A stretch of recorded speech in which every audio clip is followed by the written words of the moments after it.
So, and we're at this point where I can install the catalytic converter, and as you can see, I had to install a 4-inch flex, and I had to run it through the front.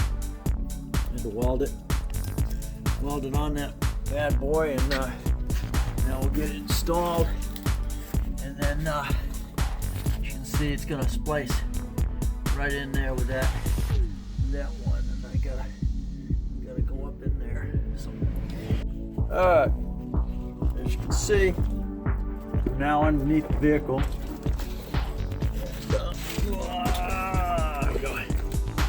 And here's my setup. Getting lined up. I got the bolts on the bottom end. I got the bolts on the top end. So now all I gotta do is just tighten it down, and then the next step, get your catalytic converter or the O2 sensor wires that have got to go up top and connect up yonder there. We handle that soon.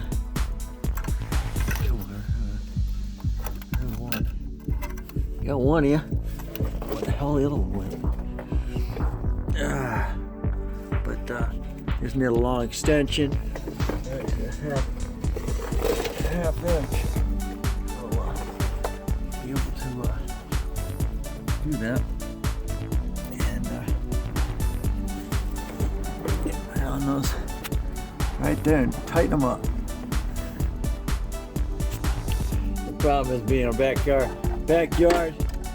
mechanic is the fact that you're always going to have to work underneath the car, laying on your back. Here we are. I got two 10-inch extensions doing this.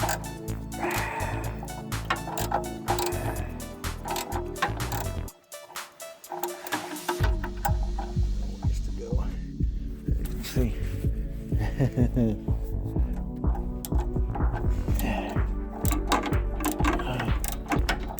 Probably would be good had to use the air impact, but what are you gonna do?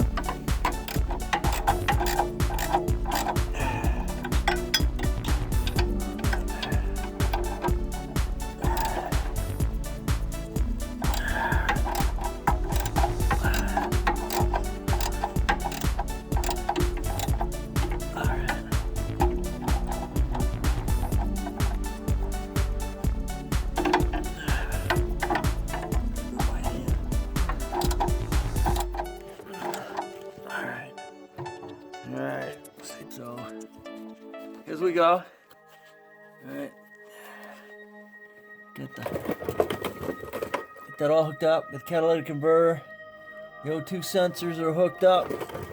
And the next procedure. Get this hooked up and run together here. I've got a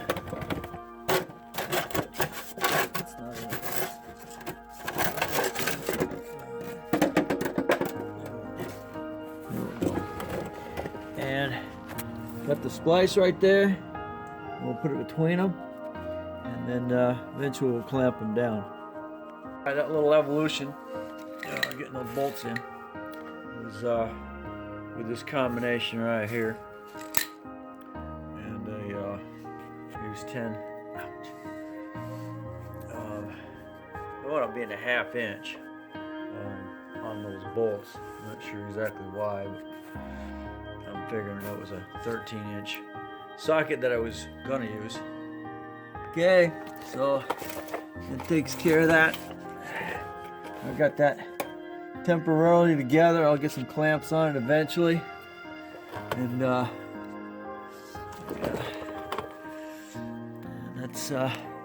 that's it. This thing's been sitting in here for about 8 months, and I can start and close this close this episode up.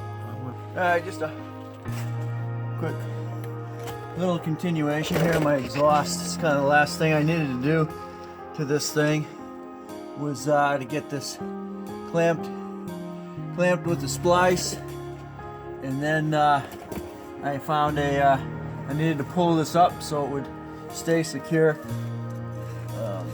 And what it is, got a you get a it's got a flex black bracket, and I found a place I could bolt it actually to the frame.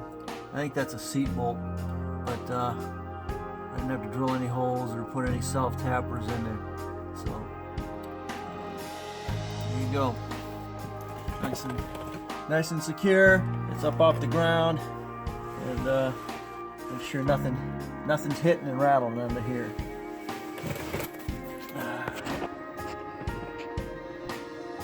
Get it outside before I start it up.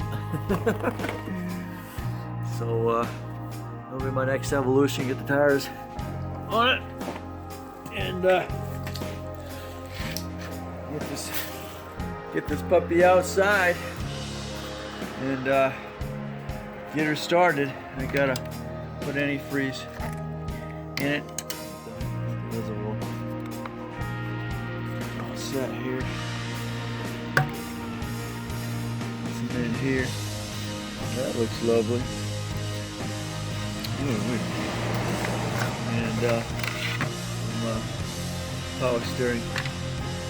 power steering fluid in there. We'll get this puppy started up. See what happens. And these are and those are 2 1/4. Those are 2 1/4 clamps. That, and I recommend you use heavy duties.